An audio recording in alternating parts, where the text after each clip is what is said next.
Hari ini kita mungkin 2 kelompok aja kali ya. Kan saya masih hutang 1 pertemuan nih. Jadi nanti hari ini Agni aja sama, ini hiperpigmentasi.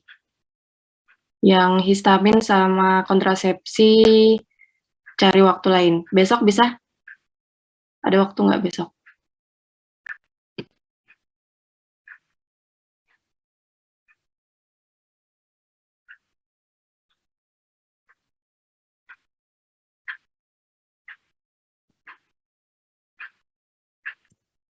Jadi Bu, ini yang akne 3 kelompoknya yang maju sama tadi histamin yang 1 kelompok ya? Iya. Ini dimulai aja Kak Bu.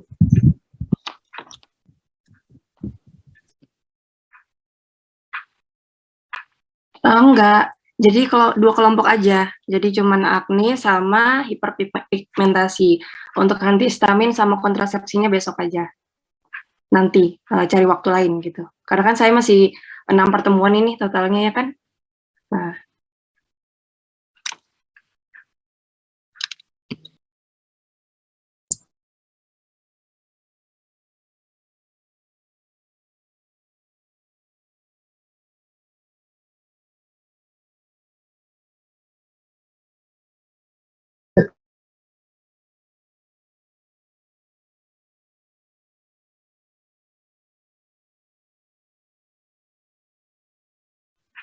silakan boleh langsung dimulai. Jadi untuk waktunya dibagi 2 aja. Kalau bisa nanti kita biar nggak terburu-buru. Kalau misalnya mau langsung 4 maju nanti nggak detail gitu. Siapa yang mau silakan, mana moderatornya tadi? Dimoderatorkan ini. Nih.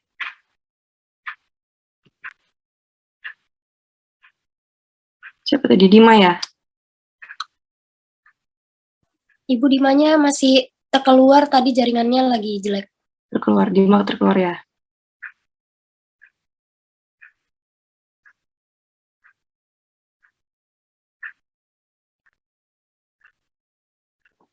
Mungkin kata Dima Bu bisa diganti sama yang lain moderatornya karena jaringannya kurang stabil.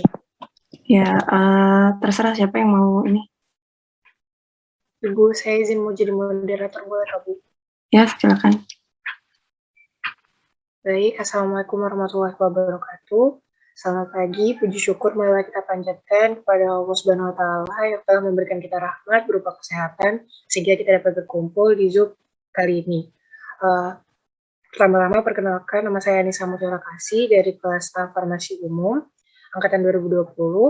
Hari ini kita akan membahas tentang obat jerawat kepada kelompok B1 kelas Farmasi Umum angkatan 2020. Waktunya saya persilahkan. Baik, terima kasih atas kesempatannya. Perkenalkan, kami dari kelompok 1 dari kelas B Farmasi Umum B akan mempresentasikan hasil diskusi kelompok kami mengenai obat jerawat. Next. Berikut nama anggota kelompok kami. Next. Pada presentasi kali ini kami akan membahas 3 poin. Yang pertama, definisi jerawat. Yang kedua, patofisiologi jerawat. Dan yang ketiga, farmakoterapi jerawat. Next. Yang pertama ada definisi. Next. Apa itu jerawat? Jerawat adalah penyakit kulit yang terbatas pada folikel pilosebaceae di bagian kepala atau badan bagian atas karena kelenjar sebaceae di wilayah ini sangat aktif. Apabila folikel pilosebaceae tersumbat,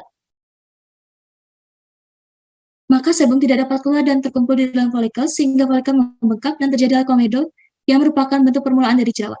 Peradangan yang terjadi pada jerawat dapat dipicu oleh bakteri. Next.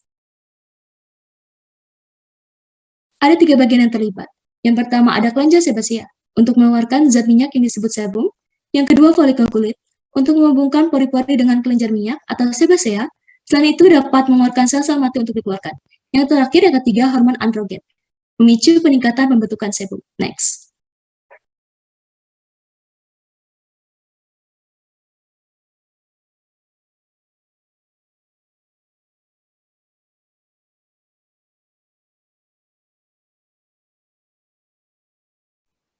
Baik, selanjutnya yaitu patofisiologi. Next. Mungkin bisa langsung next-nya, nggak apa-apa. Next lah, next lagi. Oke, saya akan membahas yang di bagian sini. Jadi, patofisiologi dari jerawat itu, yang berperan paling penting itu pertama ada hormon androgen.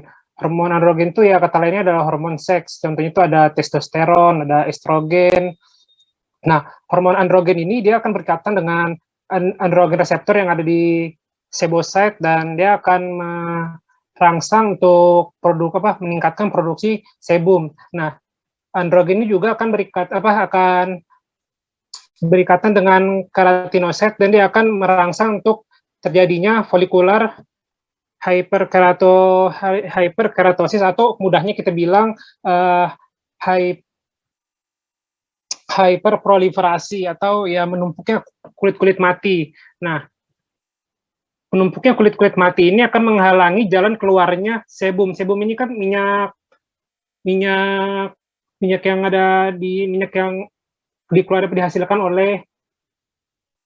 dihasilkan oleh sebosit. Nah, ini minyaknya karena dia jalan keluarnya kan ductus sebosea-nya kan dihalangi oleh keratinositnya yang sudah matur atau disebutnya itu kan ada korneosit. Nah, itu kan nggak bisa keluar. Jadi nanti sebumnya itu nanti dia terakumulasi dalam situ dan itu akan menjadi terakumulasinya sebum itu dan menumpuknya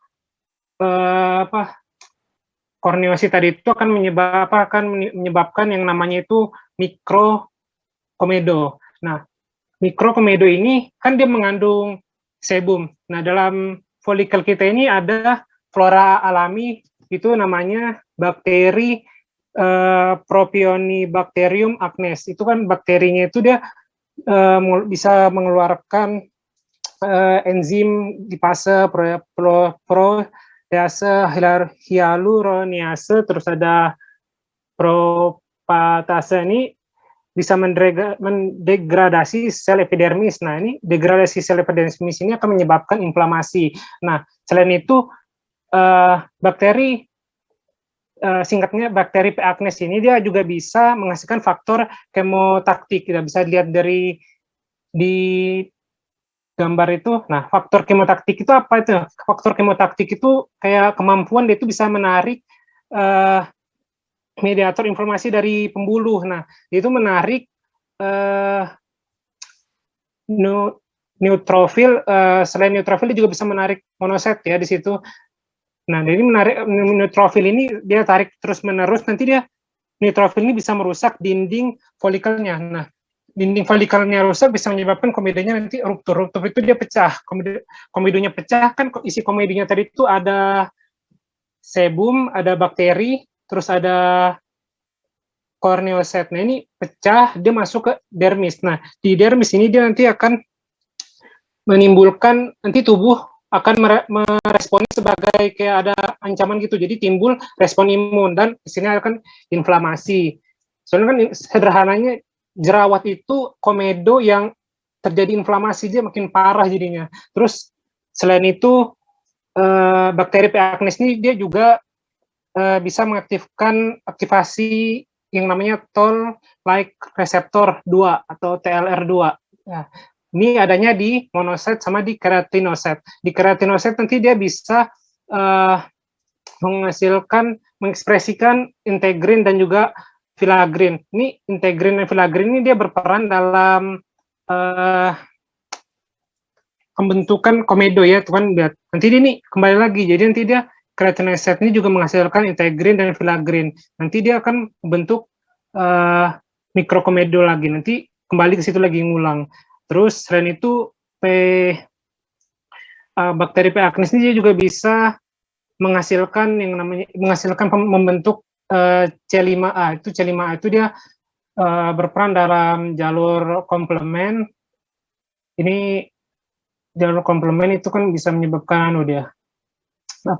ini gambarnya terpotong ya, terus di classical and alternative complement pathway ini harusnya dia menuju inflamasi. Jadi dia jalur komplement ini kan juga respon imun, jadi dia akan menimbulkan inflamasi. Terus selain itu Oh ya, tadi dia akan mengaktifasi TLR2 yang ada di monosit sama keratinosit. Nah, ini dia mengaktifasi ini di keratinosit, dia akan menghasilkan dia akan menginduksi interleukin 1 alfa dan tumor nekrosis faktor alfa. Selain itu, kalau saya baca dari sumber lain juga akan menginduksi interleukin 8, ada juga MMP atau matriks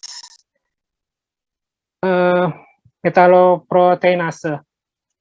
Nah, ini kan interleukin 1 alfa, TNF alfa, interleukin 8, ini kan mediator inflamasi. Nah, nanti dia akan menimbulkan inflamasi. Terus yang tadi MMP ini dia akan menginduksi pecahnya komedo yang kayak tadi, yang dia pecahnya komedo ini kan ruptur. Nanti komedo ini kan isinya yaitu tadi ada sebum, ada corneocyte, ada bakteri, dia pecah masuk ke dermis, dia akan menimbulkan respon imun dan inflamasi. Terus monocyte, bentar ya. Monocyte, nanti monocyte ini kan dia akan diinduksi dan dia akan menginduksi ada interleukin 1 beta, ada TNF alfa, ada interleukin 12, interleukin 8, sama dia juga mediator inflamasi. Terus kemudian bakteri P. acnes ini juga akan mengaktifasi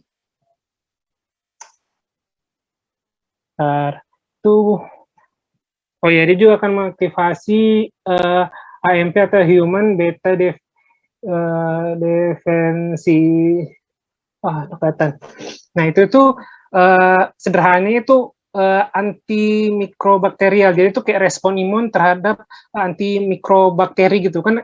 Itu ada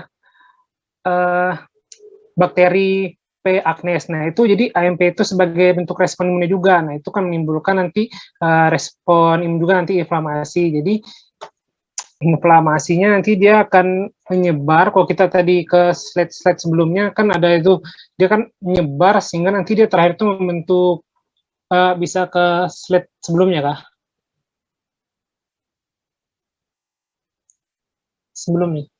Nah, itu terakhir. Nah, dia kalau inflamasinya itu melebar makin parah, dia akan menjadi nodul. Nah, itu sudah dinamakan jerawat. Oke. Next.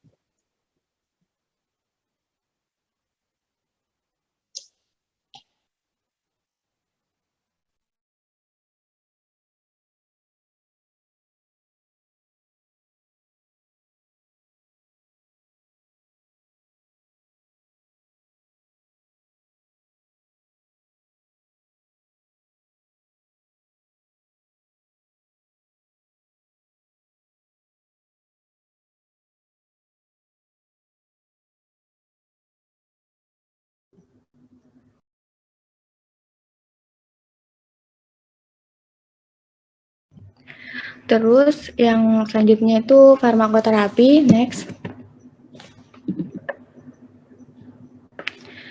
Jadi jenis obat jerawat itu ada 2, obat topikal dan obat sistemik. Yang obat topikal ini contohnya benzoyl peroksida, asam salisilat, retinoin topikal, dan antibiotik oles.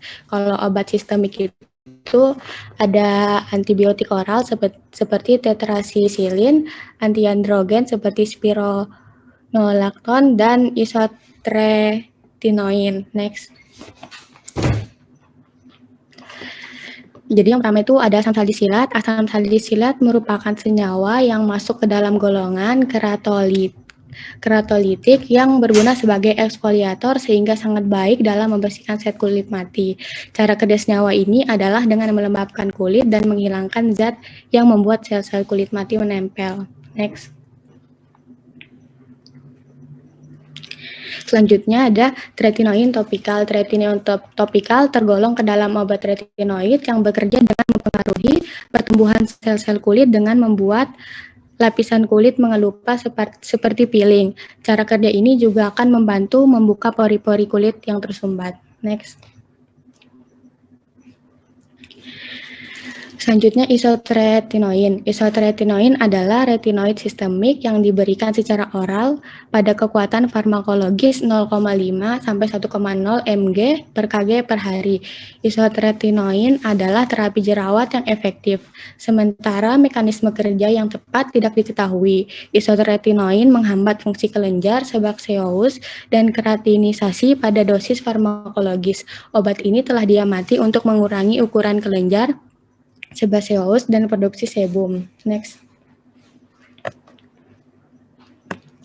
Nah, ini untuk mekanisme lebih jelasnya. Jadi, saat masuk ke dalam sel, retinoid diubah menjadi asam retinoat lalu akan dibawa oleh protein pengikat asam retinoat seluler atau CRABP ke dalam nukleus di mana berikatan dengan reseptor asam retinoat atau RAR atau reseptor retinoid X atau RXR.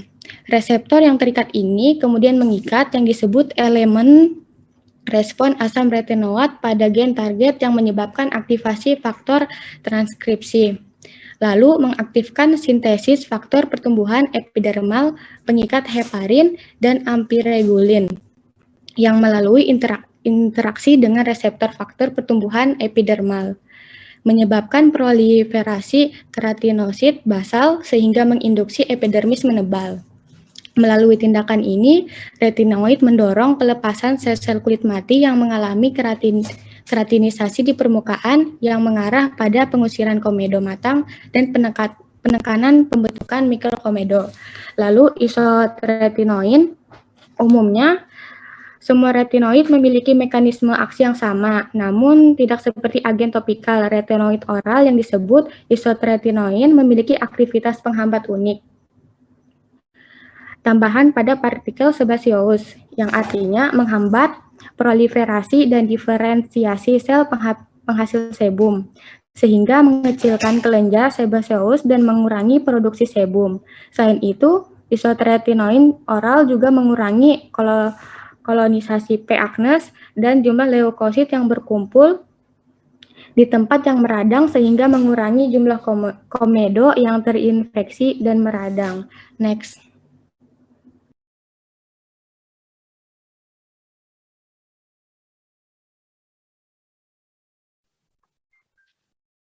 Yang selanjutnya yaitu antibiotik oles atau miprosin.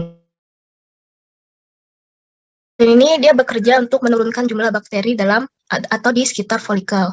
Fungsinya itu dia mengatasi impetigo dan infeksi kulit akibat Staphylococcus aureus, Staphylococcus pyogenes, atau Staphylococcus spp. Jadi target obatnya itu di enzim isoleusil tRNA sintase. Jadi dia menyebabkan penipisan isoleusil tRNA yang akhirnya menghasilkan penghambatan ke sintesis protein. Penghambatan ini menyebabkan bakteri dia berkembangnya nggak berkembang, maksudnya itu bertambah banyak, dia tetap gitu-gitu aja. Jadi istilahnya dia menghambat perkembangan bakteri. Next. Selanjutnya yaitu tetrasiklin. Ini juga antibiotik, tapi yang oral. Dia kerjanya memperlambat pertumbuhan bakteri juga yang penyebab jerawat, juga bertindak sebagai antiinflamasi sehingga mengurangi pembekakan dan kemerahan pada jerawat. Dan ini jenisnya protein sintesis inhibitor, menghambat sintesisnya protein.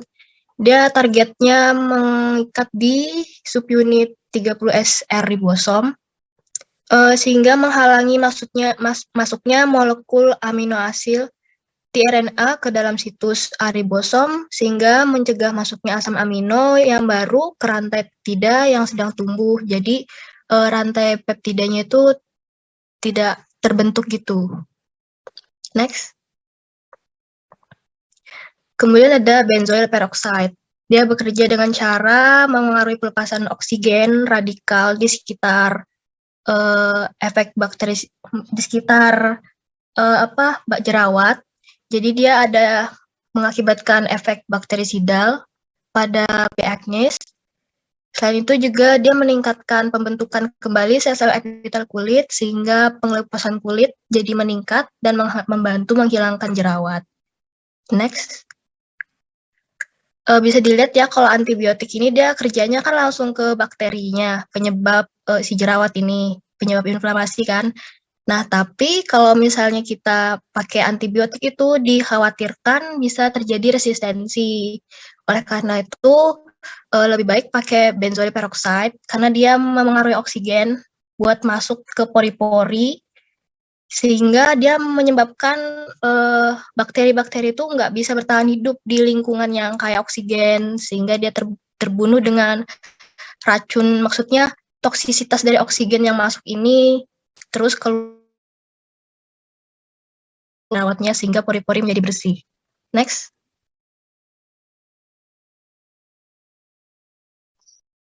Baik, yang selanjutnya ada spironolactone. Spironolactone termasuk dalam golongan obat antagonis reseptor mineralokortikoid dan merupakan antagonis non-selektif yang dapat berikatan dengan reseptor androgen dan progesteron. Spironolactone secara spesifik bekerja dengan memblokir aksi yang diperantarai reseptor aldosteron secara kompetitif.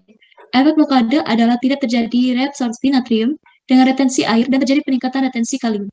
Dalam pengobatan akne vulgaris, spironolactone dapat mengurangi produksi sebum dengan menghalangi pengikatan dihidrotestosteron pada reseptor androgennya sehingga menghambat proliferasi sebosit. Next. Berikut dapat dilihat target obatnya yaitu reseptor androgen. Seperti yang sudah dijelaskan tadi, spironolactone dapat mengurangi produksi sebum dengan menghalangi pengikatan dihidrotestosteron pada reseptor androgennya sehingga menghambat proliferasi sebosit. Next.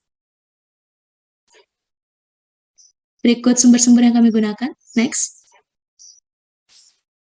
Sekian presentasi dari kami. Mohon maaf apabila ada kesalahan. Terima kasih. Baik, terima kasih kepada kelompok B1 Farmasi Umum. Mungkin kita langsung masuk ke tanya jawab ya, Bu? Atau lanjut ke kelompok satunya? Tanya jawab dulu, selesaikan di akne dulu. Baik, untuk teman-teman yang ingin bertanya, saya persilakan untuk raise hand terlebih dahulu.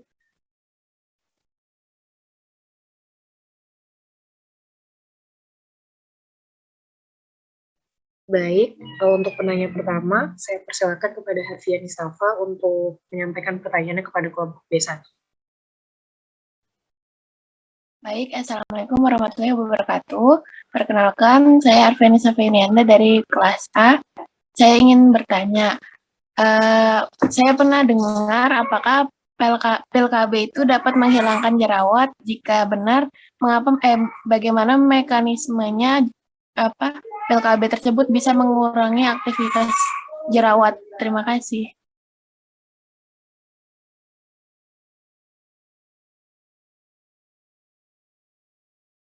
Baik, untuk kelompok B1 apakah sudah dapat diterima pertanyaannya? Baik, sudah. Baik, kemudian kita lanjut kepada Nadia Saadah. Saya persilakan. Assalamualaikum warahmatullahi wabarakatuh. Perkenalkan, nama saya Nadia Sada dari kelas A. Saya izin bertanya, mengapa saya pernah diresepkan obat sama dokter itu dikasih obat zinc plus diminum. Kenapa obat zinc plus itu bisa mengurangi jerawat atau bagaimana efeknya terhadap jerawat? Kenapa itu diresepkan menjadi obat jerawat? Baik, terima kasih. Itu pertanyaan saya. Baik, saya kembalikan lagi kepada kelompok B1. Apakah sudah jelas pertanyaannya? Baik, sudah jelas. Selanjutnya kepada Muhammad Rajab Fatih Maulana, saya persilakan. Ya, terima kasih sebelumnya. Perkenalkan, nama saya Muhammad Rajab dari Farmasi Umum A. Jadi saya izin bertanya, kan tadi tuh kalau pada obat-obatan tadi ada yang membunuh bakteri. Nah, kalau kita ketahui kan kalau di wajah itu juga pasti ada kayak bakteri baik atau flora normal gitu. Itu nggak mempengaruhi si bakteri baiknya itu kah? Karena kan dia juga berperan dalam menjaga kulit. Begitu. Terima kasih.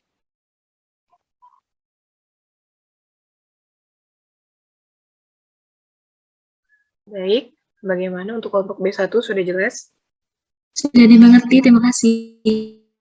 Baik, kemudian kita lanjut ke Angelika Samusir. Iya, perkenalkan nama saya Angelika dari kelas A kelompok 12.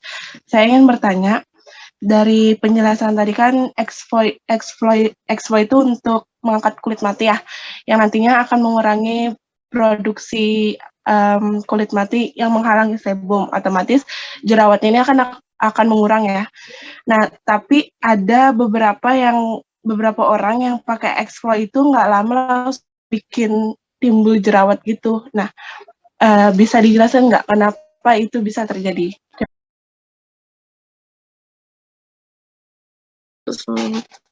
Baik, Bu, saya izin bertanya untuk pertanyaannya berapa ya, Bu? Buka aja sampai nggak ada yang nanya. Baik, Bu. Kita lanjutkan kepada Nur Srimaya. Saya persilakan. Ya, terima kasih atas kesempatannya. Sebelumnya saya Nur Srimaya dari kelas B kelompok 2. Saya izin bertanya, tadi kan ada disebutkan ada obat golongan topikal dan obat golongan sistematik. Nah, menurut kalian itu lebih efektif dan lebih aman yang mana antara topikal dengan sistemik ini? Terima kasih.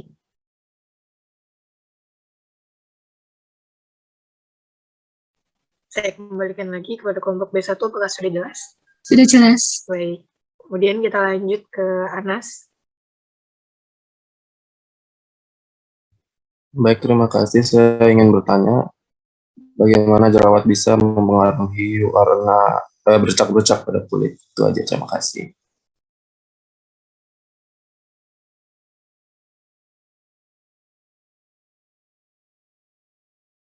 Baik, terakhir kita lanjut ke Brilian Dwi Saputra. Saya persilakan.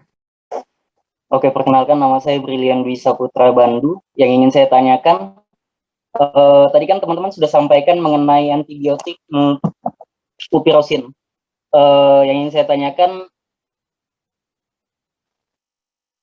apakah antibiotik mupirocin dapat efektif digunakan untuk mengatasi jerawat? Karena tadi teman-teman sampaikan bahwa mupirocin bekerja dengan menghambat pertumbuhan bakteri. Jadi jumlah bakterinya begitu-gitu saja. Seperti itu. Terima kasih. Baik, terima kasih atas pertanyaannya. Bagaimana kelompok B1, apakah sudah jelas semua pertanyaannya? Apa bisa diulangi yang terakhir tanya dari Brilian? Oh ya, baik, saya persilakan. Yang ingin saya tanyakan, tadi kan teman-teman sudah sampaikan bahwa antibiotik mupirocin bekerja dengan menghambat pertumbuhan bakteri. Jadi jumlah bakterinya begitu-gitu saja. Tadi teman-teman sampaikan seperti itu. Jadi yang ingin saya tanyakan, jika cara kerja antibiotik mupirocin seperti itu, apakah antibiotik tersebut efektif digunakan untuk mengatasi jerawat?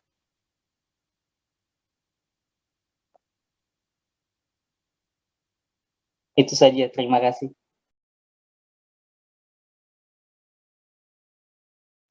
Baik, mungkin ini yang terakhir ada Salsabila Sudirman, saya persilakan. Terima kasih, saya ingin bertanya, kan ada tuh pelembab-pelembab yang biasanya fungsinya itu dapat mengurangi jerawat. Yang ingin saya tanyakan, bagaimana produk pelembab itu dapat mengurangi jerawat atau kemerahan?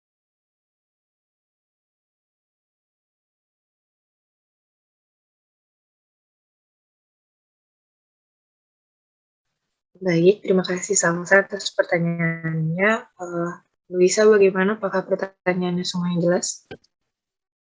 Sudah jelas, ya, baik, terima kasih.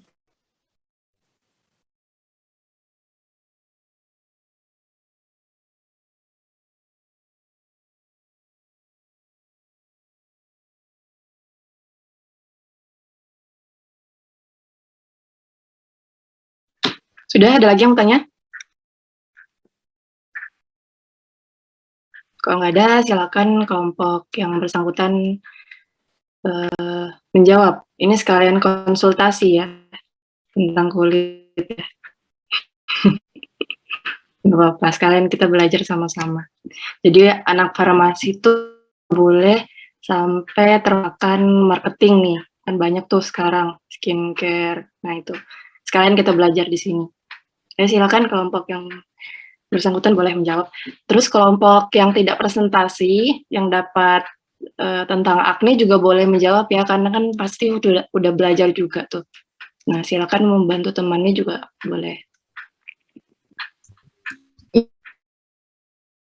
Ibu boleh berjawab yang sintetik tadi gabung. Ya boleh, silakan. Tadi jawab pertanyaan siapa? Perhatikan banget siapa yang nanya, mungkin bisa diulangin pertanyaannya. Mungkin saya bantu ya Bu. Jadi pertanyaan itu dari Nur Srimaya. Pertanyaannya, adakah yang mana yang lebih efektif, obat topikal atau obat sistemik? Seperti itu, Dima. Izin masuk menjawab ya. Kalau menurut saya itu antara tropikal sama sistemik itu kayak apa ya? Dia itu lebih, kalau misalnya ditanya yang aman atau lebih baik, itu dua-duanya itu tergantung kulit kita lagi. Kalau misalnya kulit kita sensitif ya, dia itu akan kalau misalnya kita sensitif itu akan susah gitu nah buat di muka. Tapi kalau misalnya dari yang saya dapat, kalau banyak yang menyukai itu, dia tuh banyak menyukai sistemik. Karena itu kalau misalnya perawatan sistemik oral ini dia diperlukan ketika jerawat resistensi terhadap pengobatan topikal atau jika bermanifestasi sebagai lesi nodular atau meninggalkan jerawat perut. Makanya pengobatan sistemik ini lebih disukai dalam pengobatan lesi inflamasi, sedangkan kalau dia pengobatan secara tropikal dia ini keuntungannya itu kalau misalnya kita dioleskan ke area yang terkena jerawat secara langsung itu kan dia itu akan mengurangi penyerapan sistemik dan meninggalkan paparan unik Pilosebaceous untuk pengobatan. Nah kalau misalnya efek utama dari pengobatannya tropikal sendiri ini, dia ini produk anti jerawat yang dioleskan adalah itu dia akan menyebabkan iritasi kulit. Jadi kalau misalnya amanan yang mana, dua-duanya itu tergantung dari kulit kita lagi. Bagaimana? Atau mungkin ada punya pendapat lain? Ya, itu izin menambahkan bolehkah? Jadi kalau menurut saya, sesuai pengalaman saya, kalau misalnya kita itu minum yang obat sebagai obat jerawat, itu biasa jerawat yang berlangsung mungkin sudah bertahun-tahun, berbulan-bulan gitu, atau dia yang memang sudah meradang gitu kan. Tapi kalau misalnya jerawatnya masih ringan, itu biasa dipakaikan obat topikal aja sudah cukup. Nah, untuk yang obat minum itu biasanya dia ada jangka waktunya. Misalnya dia pengobatan dikasih antibiotik oral. Kalau dia dikasih antibiotik oral, biasanya itu nanti berlangsung hingga beberapa bulan sampai memang nanti jerawatnya itu tidak akan timbul. Nah, baru lalu akan dipakaikan obat-obat topikal untuk sisa-sisa jerawat yang masih ada atau bekas-bekasnya. Kalau dari saya itu, jadi intinya kalau misalnya dia obatnya minum, berarti jerawatnya sudah meradang atau dia jerawatnya sudah parah, yang dia udah memang nggak bisa toleransi lagi dengan obat topikal. Nah, nanti kalau sudah selesai, biasanya sisa-sisanya akan diobati dengan obat topikal. Begitu dari saya. Terima kasih. Baik, terima kasih Nintra atas tambahan jawabannya. Mungkin dari kelompok B1 apakah sudah ada ingin menjawab pertanyaannya?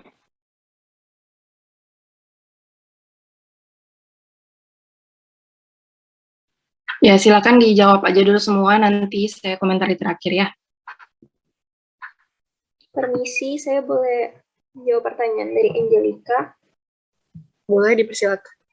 Baik, jadi pertanyaan Angelica tadi itu kan rata-rata ada yang menggunakan exfoliating tapi berjerawat.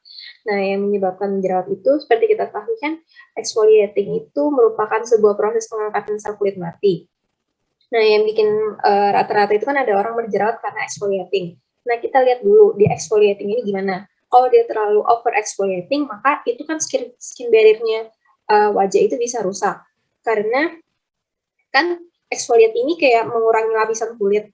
Kan kita pengennya tuh exfoliate itu kan sel kulit matinya aja yang hilang. Ternyata karena dia over, maka dia lapisan kulitnya itu juga mengurang, sehingga pertahanan untuk kulit itu berkurang, dan bakteri-bakteri penyebab jerawat itu mudah masuk karena sudah nggak ada pertahanan dari kulit lagi, karena tadi sudah hilang karena exfoliating tadi. Kasih, bisa dimengerti kah?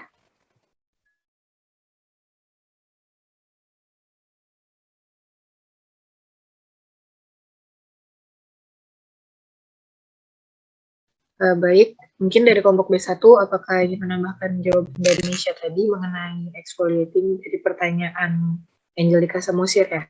Apakah benar? Kami rasa sudah cukup. Baik, saya kembalikan lagi kepada penanya, bagaimana Angelica, apakah pertanyaannya sudah cukup untuk dijawab? Iya, sudah. Makasih, Muti. Baik, sama-sama. Mungkin lanjut pertanyaan yang lain. Untuk teman-teman yang mau membantu menjawab, saya persilahkan. Izin masuk.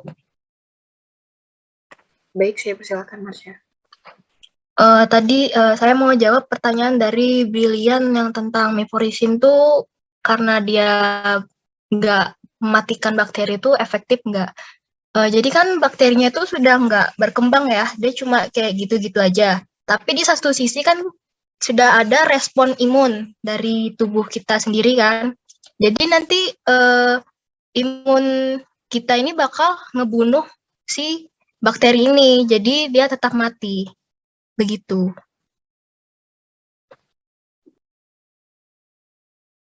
Ya oke, sudah cukup. Terima kasih, Dek.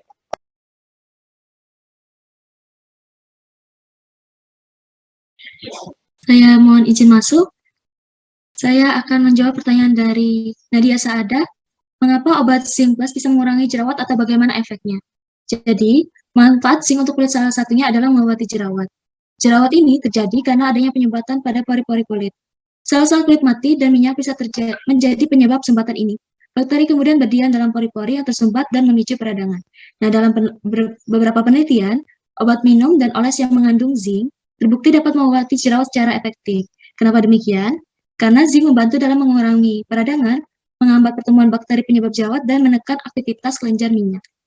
Bagaimana Nadia Saada? Apakah sudah dimengerti?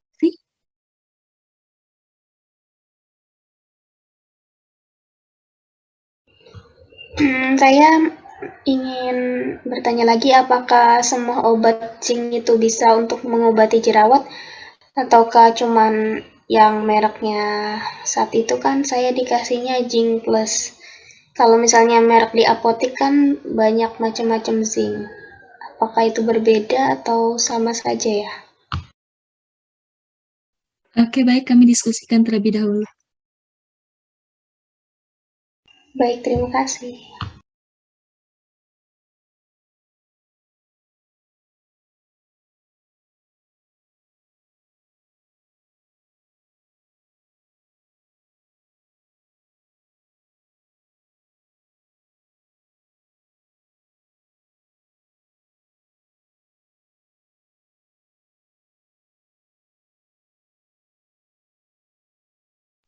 Pertanyaan yang lain udah semua dijawab, Pak?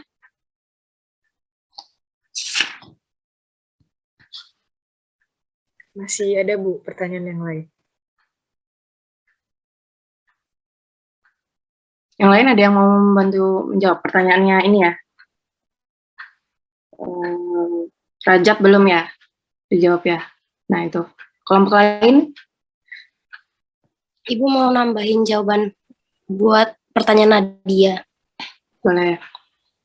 Tadi kan Nadia bilang apakah obat zinc lain itu dapat mengatasi jerawat. Nah, semuanya itu tergantung dari kulit kita.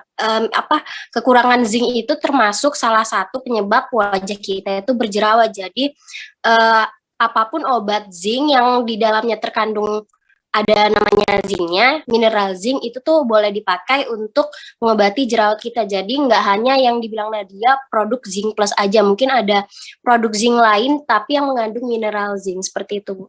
Terima kasih.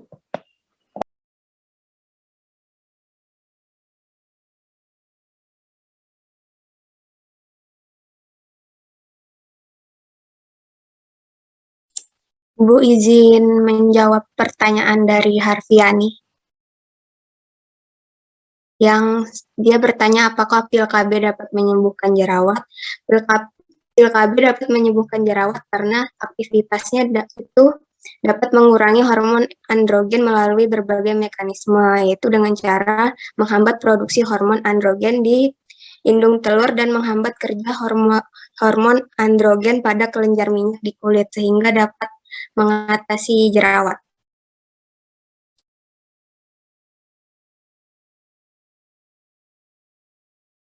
Mungkin saya kembalikan kepada Harfiani Safa, apakah sudah paham atas jawabannya, atau dari kelompok B1 ingin menambahkan jawaban, dipersilakan.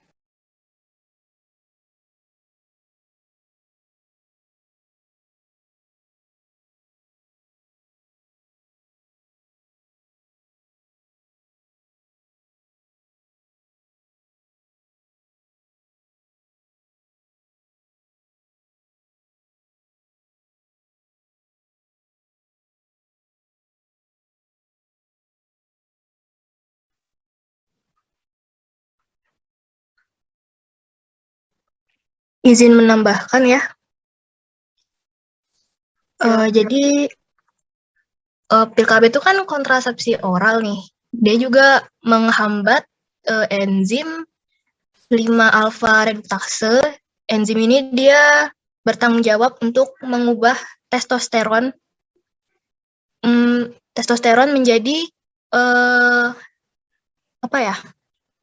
menjadi tipe yang lebih kuat lagi, yaitu dihidrotestosteron. Jadi pil KB ini dia bisa menghambat enzim yang ini. Jadi androgennya ini kan jadi berkurang gitu, reseptornya tuh kurang memberikan respon karena sudah dihambat. Jadi dia bisa menekan peningkatan sebum.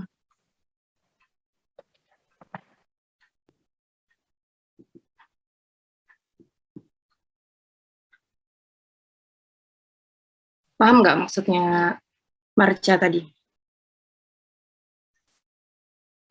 Ibu, saya boleh bantu jelaskan Boleh. lebih simpelnya kamu. Jadi kalau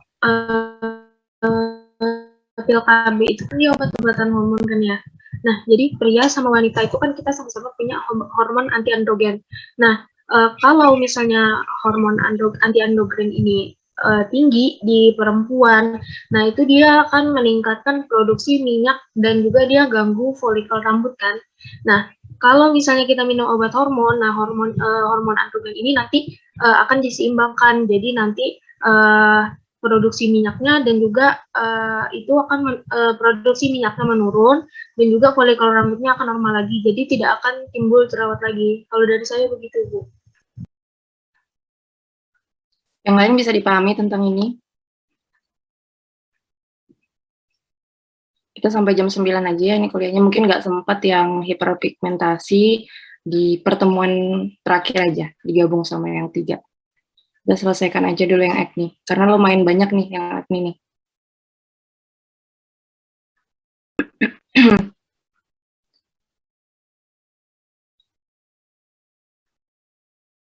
Saya mau tanya, ada yang paham nggak penyebab dari jerawat itu apa? Yang tadi sudah dijelaskan temennya, itu. Siapa yang mau menjawab saya? Penyebab dari jerawat, apa itu? Fisiologis dulu kan? Apa penyebab dari jerawat? Tadi kan udah dijelasin tuh sama temennya. Apa aja?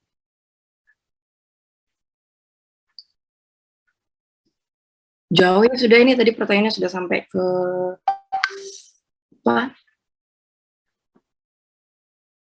Eksfoliasi, nah itu kan sudah jauh tuh. Ya apa?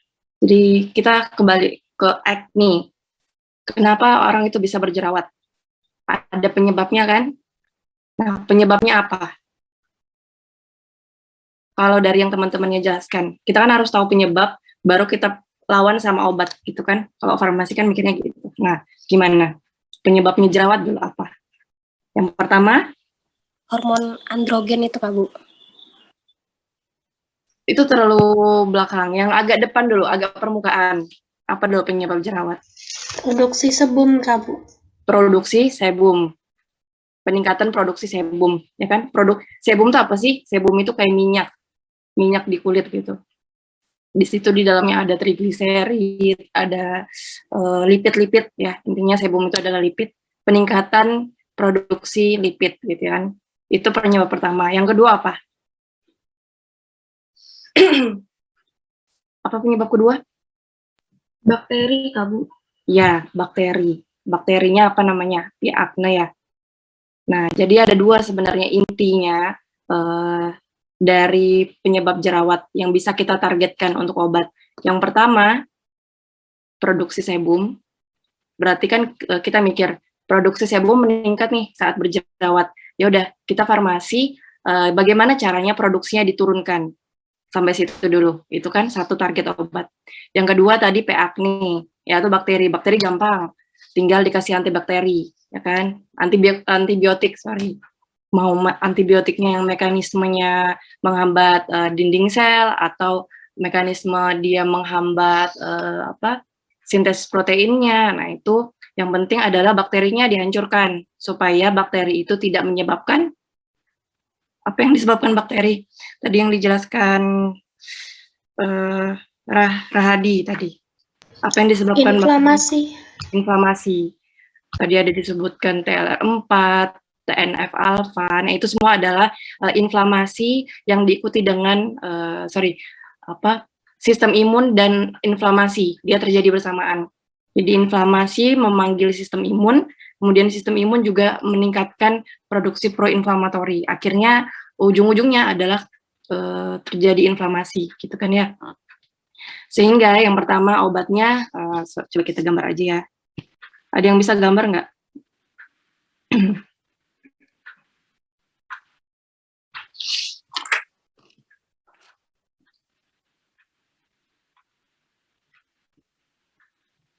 Kelihatan? Penyebab pertama adalah P. acne ya. P. acne, ini bakteri. Berarti obatnya adalah antibiotik. Kerjanya aja gimana? Antibiotik kan udah tuh belajar. Ada antibiotik yang kerjanya menghambat dinding sel, ya kan? Menghambat dinding sel. Kemudian ada yang menyebabkan penghambatan sintesis protein. Tadi yang kayak mupisiron itu kan dia menghambat sintesis protein. Kalau proteinnya bakteri dihambat, apa yang terjadi? Gimana bakterinya? Apa sih peran dari protein ini? Kenapa harus dihambat ini? Gitu dulu kan yang harus kita pahami. Protein ini apa fungsinya untuk bakteri? Sama kayak manusia. Manusia itu butuh protein. Protein itu adalah penyusun kebanyakan tubuh kita itu adalah penyusunnya protein. Ya, reseptor itu protein, enzim itu protein, ya kan? Kemudian lipid, membran sel kita juga kan itu ada proteinnya. Lipoprotein kan namanya membran sel, ada lipid dan protein. Jadi kalau proteinnya ini kan sesuatu yang esensial bagi kehidupan makhluk hidup, mau manusia, mau bakteri pun juga sama. Jadi kalau sintesis proteinnya dihambat, jelas nanti dia akan mati, ya kan? Sintesis dindingnya kalau dihambat pasti sesuatu dia nggak punya dinding sel, gimana caranya dia mempertahankan organel yang di dalam kan? Makanya dia mati. Intinya itu kerja dari antibiotik. Contohnya apa? Ada tetrasiklin, ada clindamycin. Nah, tadi ada dijelasin tuh mekanisme ribosom 30 S ribosom. Apa sih maksudnya itu? Ada yang tahu nggak ini? Ada kan tadi ya tetrasiklin kah? Kalau nggak salah. Mekanisme dari tetrasiklin itu menghambat, bahasanya itu menghambat 30 S ribosom. Apa tujuannya dihambat ini ribosom? Tahu nggak ribosom itu fungsinya untuk apa? Untuk sintesis protein. Terlalu gede sintesis protein. Apa ini ribosom? Untuk apa? Ya benar sintesis protein, tapi apanya di dalam itu? Sintesis protein itu kan ada 2, ya kan? Sintesis protein itu ada 2 Untuk mengubah kode genetik, Bu. Mengubah kode genetik apa? Yang simpel dong. Kode genetik apa yang mau diubah? Ya benar. Asam amino. Jadi sintesis protein itu kan sintesis protein. Jangan lupa ada 2, transkripsi sama translasi. translasi. Transkripsi terjadi di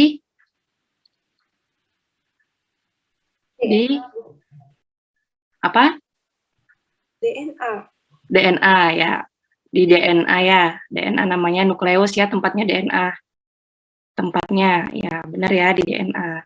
Di dalam nukleus kan ada DNA. Nah, kalau translasi di mana tempatnya? Transkripsi dulu nih, menghasilkan yang namanya RNA. Kemudian RNA-nya diapain? Masuk ke sini kan, ke translasi. RNA-nya ditranslasi kode-kodenya untuk jadi protein. Nah, ini jadilah protein. Ini apa dulu? Di tengah ini. Translasinya terjadi di mana? Di ribosom ya, Bu? Di ribosom. Jadi ribosom itu ada di sini. Nah, ini ribosom. Jadi dari transkripsi keluar RNA, kemudian RNA-nya ditranslasi di mana? Di ribosom. Ternyata ribosomnya dihambat sama obat tetrasiklin. Gitu. Sehingga proteinnya tidak terbentuk, ya kan? Karena yang translasi dihambat sudah kerjanya. Itu sehingga protein tidak terbentuk. Nanti ada antibiotik yang kerjanya bukan di tahap translasi, ada yang di tahap transkripsi. Itu ya. Ada antibiotik yang kerjanya di DNA girase atau DNA topoisomerase. Akhirnya nanti transkripsinya tidak terbentuk. Sehingga tahapan protein juga sama, tidak terbentuk gitu. Itu yang untuk antibiotik. Saya rasa antibiotik ini sudah nanti akan kalau nggak salah nanti ada temanya Pak Helmi ya tentang antibiotik itu. Clear all. Sudah ya, selesai ya P. acne. Kalau P. acne-nya sudah dihambat, berarti inflamasinya juga akan terhambat. Gitu. Terus yang kedua, peningkatan sebum, produksi sebum. Nah, ini dulu yang harus tahu. Kenapa bisa produksi sebumnya meningkat? Itu dulu kan. Why? Apa yang menyebabkan produksi sebum meningkat? Tadi ada yang hormon. Hormon ya, benar. Jadi ada pengaruh hormon. Hormon apa? Estrogen. Estrogen kah? Kalau yang estrogen meningkat bagus tuh. Androgen. Androgen. Iya. Jadi yang meningkat itu adalah hormon androgen. Androgen itu meningkat ketika kita nanti yang kontrasepsi dibahas ya tentang peningkatan hormon ini, androgen, kemudian estrogen, peningkatannya, di mana dia naik, di mana dia turun. Kenapa kita kalau mau halangan itu jerawatan suka ada yang jerawat. Nah, ini salah satunya karena androgennya meningkat. Nah, kenapa sih androgen meningkat kok bisa bikin jerawat? Ternyata dia jalurnya ini. Androgen menyebabkan peningkatan produksi sebum. Caranya gimana? Androgen harus berikatan dengan siapa dulu? Dengan reseptornya kan? Ada namanya reseptor androgen. Androgen reseptor. Ketika androgen reseptor ini ketika androgen berikatan dengan androgen reseptor, maka akan memicu apa? Signaling yang akan meningkatkan produksi sebum. Gitu. Contohnya androgen ini kan kelompok nih. Contohnya hormon androgen, testosteron, ya kan? Nih, ini lihat gambarnya. Kelihatan nggak gambarnya? Nah, nih, saya tuh harapnya ada yang dapat gambar ini sih. kelihatan gambarnya Bu. Nggak kelihatan ya? Ntar dulu. Oh, saya gimana caranya ya? Saya stop share dulu ya.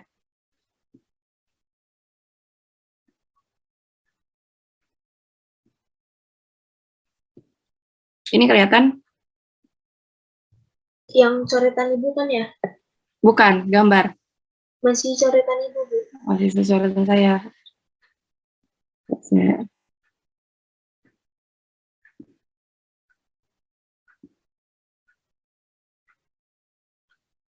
Belum ya? Belum kelihatan ya? Belum, Bu.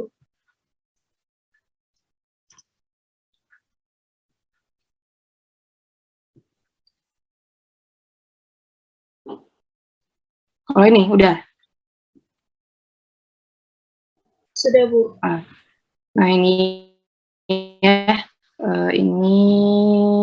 ini adalah tahapan. Nah banyak ya sebenarnya target farmasi itu.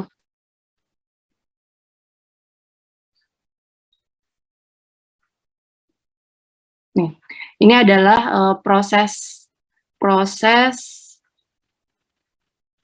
sintesis lipid. Lihat, banyak banget jalurnya. Ada dari growth factor, ada dari HPA axis. HPA axis itu apa sih? Berkaitan dengan apa? Stres.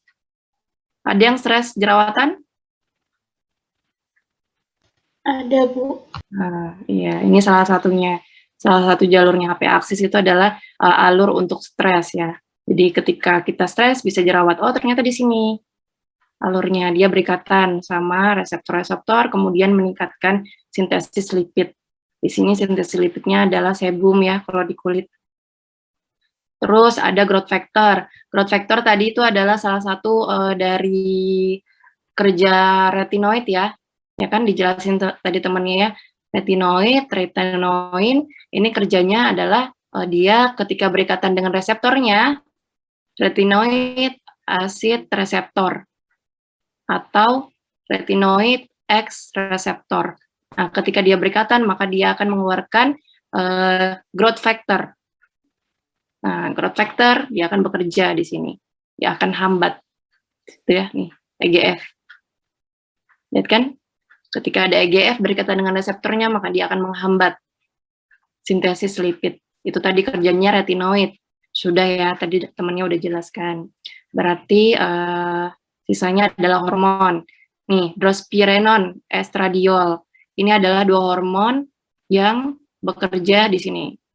Estrogen sama progesteron. Kalau drospirenone itu meningkatkan progesteron. Kalau estradiol itu adalah hormonnya si estrogen, ya kan? Ketika dia hormonnya meningkat, hormon estrogen sama progesteron, ikatan dengan siapa ini di sini? Oh, dia ternyata mengikat estrogen reseptor di sini.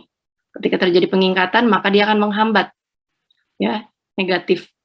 Negatif itu maksudnya menghambat sintesis lipidnya. Sehingga kalau orang yang diberikan hormon estrogen atau ini ya, ini adalah kontrasepsi, maka dia bisa menurunkan produksi sebum.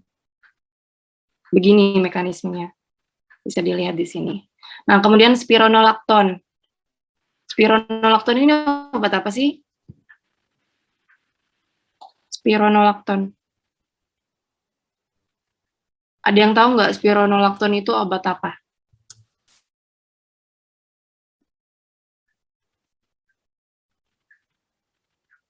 Spironolakton obat apa, Dek? Izin menjawab. Itu kalau hipertensi, Bu. Hipertensi. Ya, bisa dipakai hipertensi. Golongannya apa golongannya? Spironolakton. Diuretik ya setahu saya, Bu. Ya, diuretik ya. Kok bisa sih obat diuretik? Dipakai, benarkah itu? Spironolakton. Ini katanya obat diuretik. Diuretik kan hubungannya sama air-air ya kan? Meningkat, berkemih. Apa hubungannya ya sama jerawat?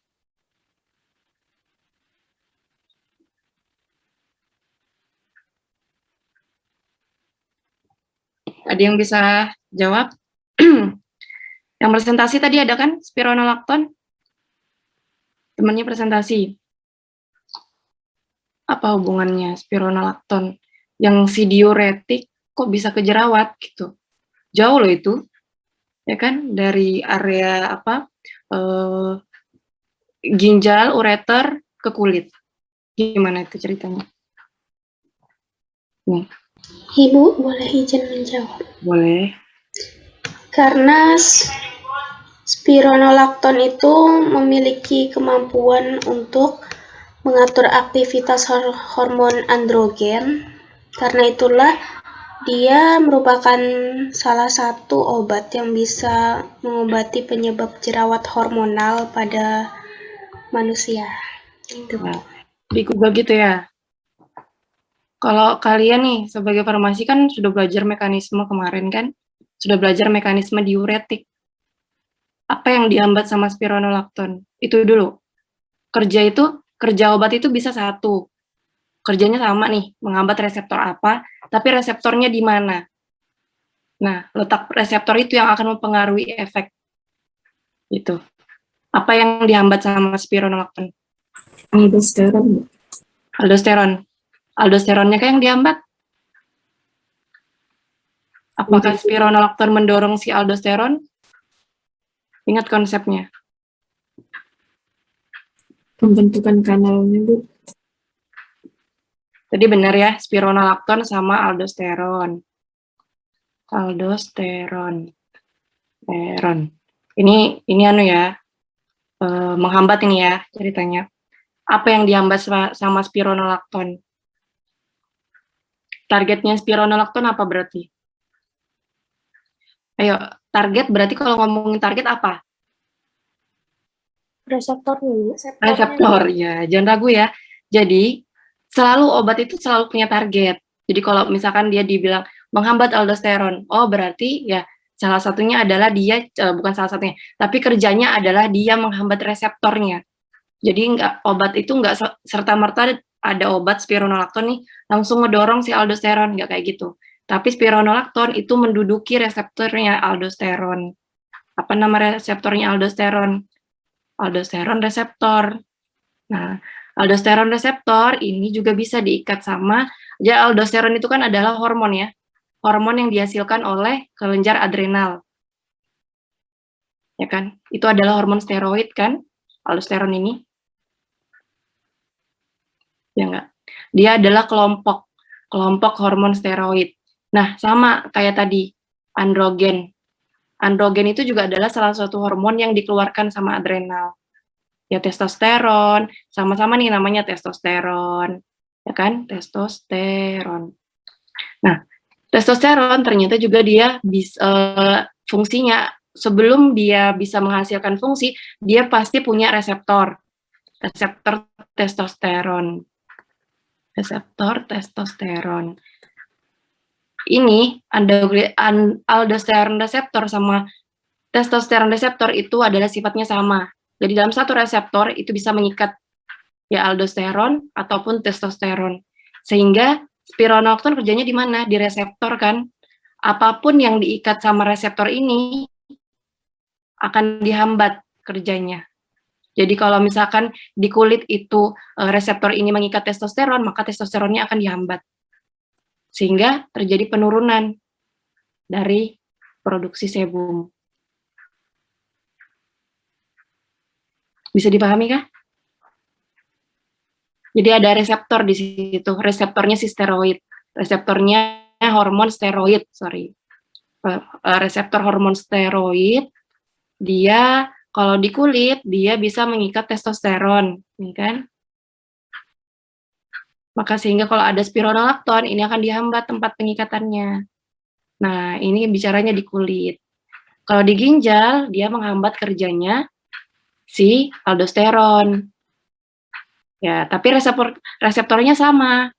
Reseptornya sama di ginjal itu. Sehingga apa efeknya? Di sini dihambat si aldosteron.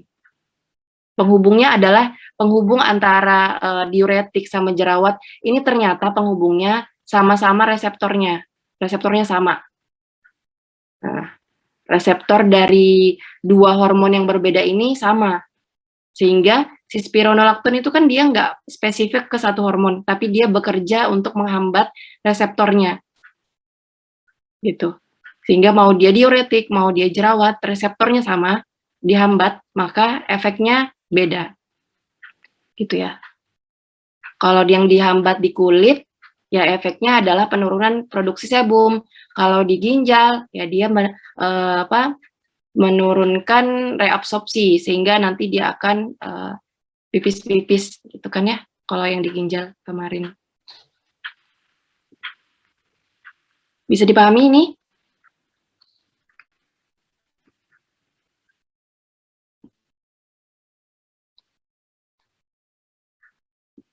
Gitu. Jadi kerja dari hormon sama spironolakton. Tadi kan mungkin yang unik adalah spironolakton ya, karena kan dia bukan hormon ya. Ternyata dia mengikat reseptor hormon. Nah, reseptor hormon itu si testosteron yang diikat. Reseptornya si testosteron yang diikat sama spironolakton. Sehingga tidak terjadi produksi dari sebum gitu. Itu mekanisme kerja dari P. acne. Ya.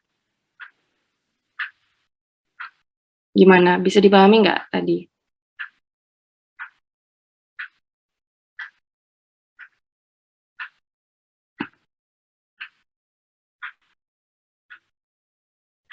Asam salisilat.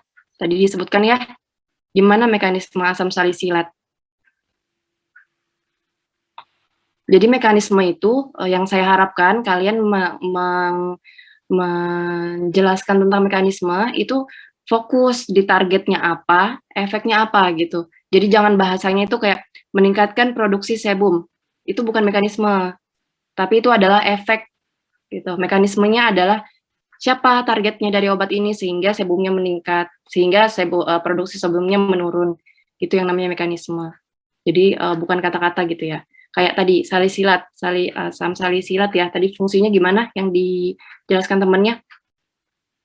Kelompok B1 tadi gimana bahasanya mekanisme salisilat? Menurunkan produksi sebum kah atau gimana tadi? Dia tadi melembabkan kulit, Bu. Nah, itu.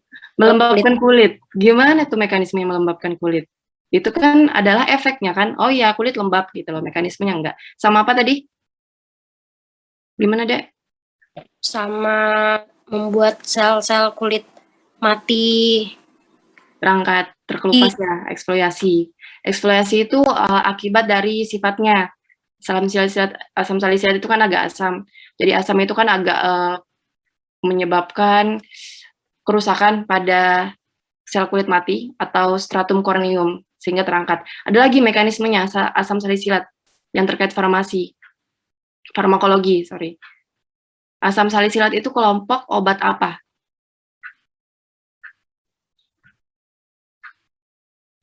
Apa? Ada yang mau jawab?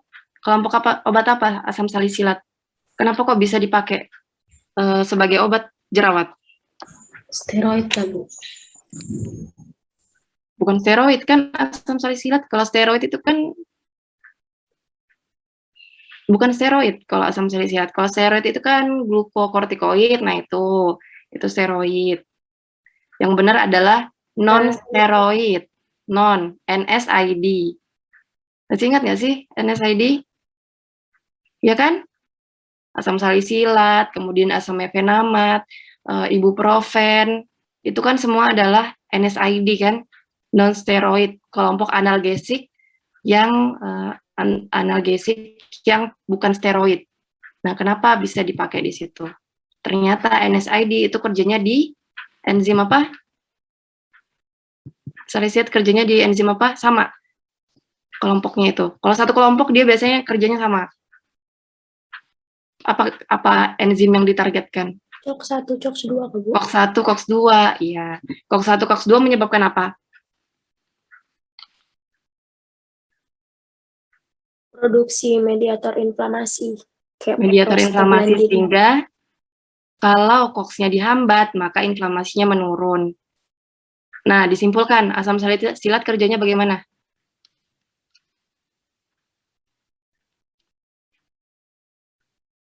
Gimana asam salisilat kerjanya? Tadi udah dikasih clue-clue sama teman-temannya. Siapa nih yang mau nih? Mengurangi inflamasi, Kak, Bu. Mengurangi inflamasi. Ya, simpel kan? Kalau kita tahu mekanismenya, intinya dari obat itu adalah ada bakteri, akhirnya inflamasi. Kemudian sebumnya meningkat, akhirnya inflamasi. Gitu. Muaranya adalah inflamasi. Langsung aja, oh ada inflamasi di sini, langsung kita tembak sama obat-obat yang mencegah inflamasi. Sehingga ada obat jerawat yang dia itu kelompoknya steroid. Nah, ada kan obat steroid, mungkin kalau yang pernah jerawatan dan dia tahu isi dari krim-krimnya itu, salah satu isi dari krim itu biasanya ada steroidnya.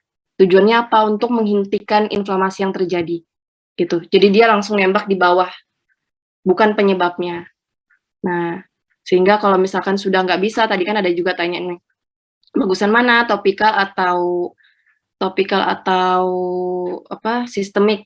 Ya tergantung dari keparahannya. Kalau misalkan topikal sudah nggak bisa, artinya yang di bawah jalur bawahnya sudah nggak bisa, naikkan ke jalur atas. Jalur atas itu adalah dari dalam.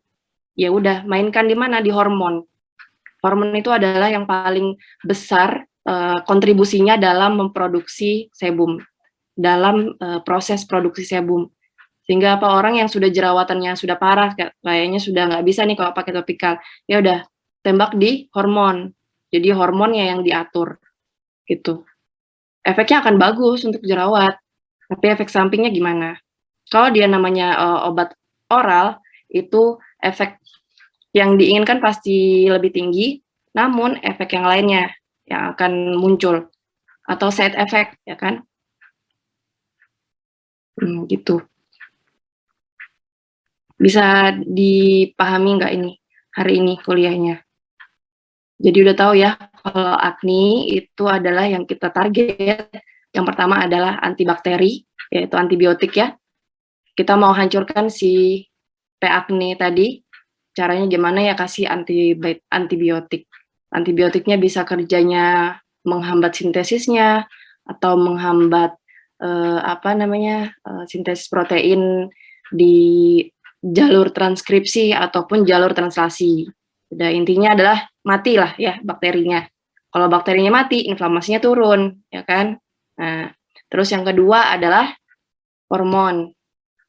Ya, jadi kita langsung tembak di area yang mengatur produksi sebum. Siapa yang mengatur produksi sebum? Yaitu hormon-hormon tadi. Ada testosteron yang meningkatkan produksi. Yang menghambat adalah estrogen. Berarti kita kasihkan hormon estrogen. Contohnya estradiol tadi ya. Nah, ternyata ada juga nih obat unik, diuretik ternyata bisa. Kenapa tadi diuretik bisa dipakai? Spironolakton.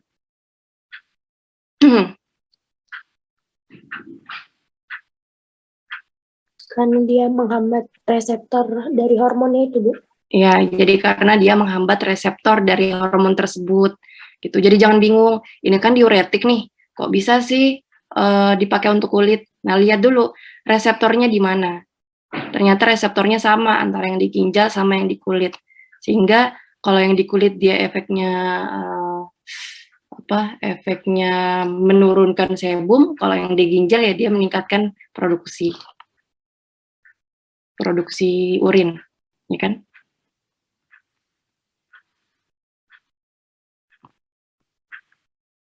Dari sini ada yang mau ditanyakan nggak terkait mekanisme dan obat-obat tadi?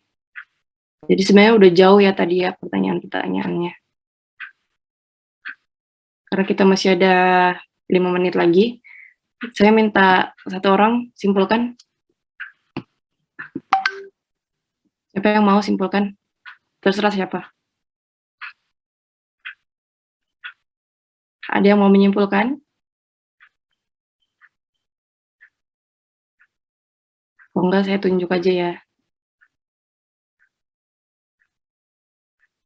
Gimnastiar ada?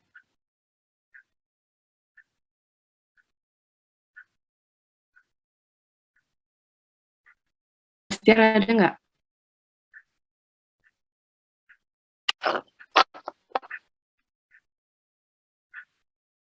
Gimnastiar ada nggak?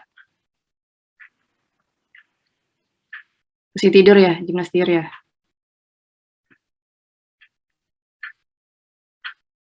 Jadi yang tutup-tutup kamera ini, walaupun kalian tutup, ya sebaiknya tetap didengar gitu. Karena kan kita kuliah nih, jangan nanti ditanya pas ujian nggak bisa jawab. Terus nanti ucuk-ucuk minta perbaikan gitu ya. Tanya itu saat sekarang nih, saat kuliah tanyakan. Mau diulang, kalau misalnya belum paham, minta diulang lagi. Selama waktunya masih ada, akan diulang terus sampai kalian paham. Gitu loh. Kalau nggak ada pertanyaan, berarti kan sudah paham tuh. Nah, sekarang saya mau minta kalian simpulkan. Ibu, saya boleh coba, Kak Ibu? Silakan. Jadi, yang kita bisa simpulkan dari... Sebentar. Selain Nintra. Nggak apa-apa ya, Nintra? Ya, Bu. Soalnya setiap perkuliahan selalu Nintra yang simpulkan. Jadi saya yakinnya Kalau saya Bu boleh. paham nih. Nintra yang paham. Yang lainnya gimana? Saya bingung. Silakan, siapa tadi? Nadia Bu. Nadia, boleh. Tapi kalau kurang lengkap nggak apa-apa ya Bu. Nggak apa-apa. Dari tadi yang telah disampaikan, kalau misalnya obat jerawat itu ada yang diminum, ada yang penggunaannya secara dioleskan langsung ke jerawat tersebut. Kalau misalnya yang diminum itu dapat berupa antibiotik, yang bekerjanya itu kalau antibiotik itu menghambat pertumbuhan dinding sel dan sintesis protein, sehingga dia dapat membunuh bakteri dari dalam tubuh gitu. Kalau misalnya dioles itu dia ada yang menekan produksi sebum, misalnya yang obat yang menekan, ada yang menekan hormon androgen, dia dapat memicu sinyalin, yaitu dia menekan contohnya hormon testosteron. Tadi ada juga disebutkan asam salisilat, termasuk golongan NSAID, non-steroid, bekerja dengan reseptor COX-1 dan COX-2, sehingga pokoknya semua obat akne ini dia bersifat anti-inflamasi, jadi dapat mengurangi inflamasi yang terjadi pada kulit itu. Ya, itu. Intinya semua obat akne itu dia berikatan dengan reseptornya, lalu memberi sinyal. Tadi itu ada yang bekerja untuk menekan produksi sebum, ada yang menekan hormon androgen, hormon testosteron tadi, yang intinya akhirnya dia akan mencegah inflamasi atau menjadi anti-inflamasi gitu, Bu. Oke, bisa. Nanti kalian buat catatan ya. Catatannya itu dibagusin. Intinya adalah penyebabnya apa, kemudian obatnya apa, gitu. Mekanismenya dijelaskan di situ. Jadi bukan mekanisme gimana melembabkan kulit atau meningkatkan produksi sebum. Itu bukan mekanisme, tapi itu adalah efek. Ya, jadi yang untuk selanjutnya kelompok yang hiperpigmentasi, antihistamin sama konstipasi ganti bahasa mekanisme. Jadi itu bukan mekanisme. Kalian tuh menuliskan mekanisme kerja ini adalah meningkatkan apa gitu. Nah, mekanismenya tuh nggak seperti itu ya. Jadi mekanismenya obat itu lebih detail, yaitu targetnya apa. Jadi udah bagus sebenarnya yang presentasi, udah dia jelaskan kayak retinoid, targetnya adalah RAX, ya kan? RAR sama RXR. Kemudian apalagi tadi, mekanisme udah jelas sih menurut saya. Testosteron, estrogen, tadi juga mekanismenya adalah reseptor estrogen, ya kan? Spironolakton juga tadi sebenarnya sudah dijelaskan mekanismenya, ada di bahasanya situ, di PPT-nya, udah bagus sebenarnya. Jadi gitu ya, untuk next-nya tolong diperhatikan, kalau nggak paham itu ditanyakan kembali. Jadi jangan diam aja. Kalau nggak paham harus ditanyakan. Gitu ya. Sudah, kalau tidak ada yang ingin ditanyakan, jadi udah bagus ya presentasi hari ini, yang lainnya juga aktif, lumayan karena memang menarik nih tentang jerawat ini. Semua orang berjerawat, walaupun ada yang jarang, ada yang sering, nah itu berarti tergantung hormonal ya kan. Kalau nggak hormonal berarti kebersihan dari wajah. Kalau kotor ya bisa jadi timbul bakteri. Bakterinya nggak cuma akne, macam-macam bakterinya yang bisa menyebabkan, intinya bakteri menyebabkan inflamasi gitu. Ya kan? Oke. Jika sudah tidak ada yang mau ditanyakan, kapan bisa bertemu? Besok bisa nggak pagi? Jam 7.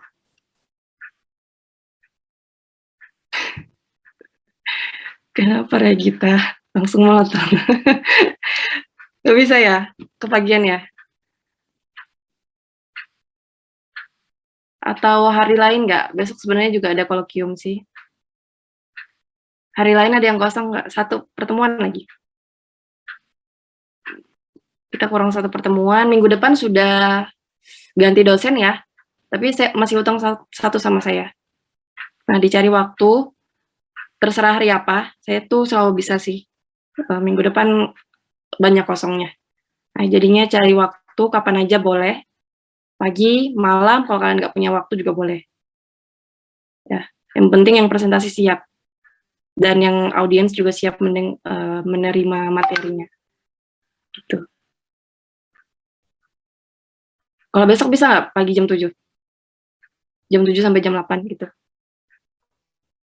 Mungkin nanti dikabari Bu, soalnya besok itu ada mata kuliah kimia farmasi fisika Ibu, antara Pak Angga atau Pak Herman. Oh ya sudah, oh gitu. Cari waktu ya, di minggu depan. Jangan lewat dari minggu depan pokoknya. Minggu depan itu banyak kosongnya saya, jadi silakan saya ikutin waktu kalian aja. Minggu depan ya, jadi Senin itu udah hubungin Alvin, nanti hubungin Pak Helmi ya, untuk Senin. Sudah bukan saya lagi, tapi saya hutang 1 pertemuan sama kalian. Gitu. Oke, nanti segera hubungin saya, koordinatornya, jangan berlama-lama ya, biar kita bisa atur jadwal. Gitu. Kalau sudah tidak ada yang mau didiskusikan lagi, kuliahnya kita tutup. Semoga bermanfaat kuliahnya ya. Bisa diambil ilmunya. Kurang lebihnya saya mohon maaf. Assalamualaikum warahmatullahi wabarakatuh. Selamat pagi semuanya. Waalaikumsalam. Waalaikumsalam warahmatullahi wabarakatuh.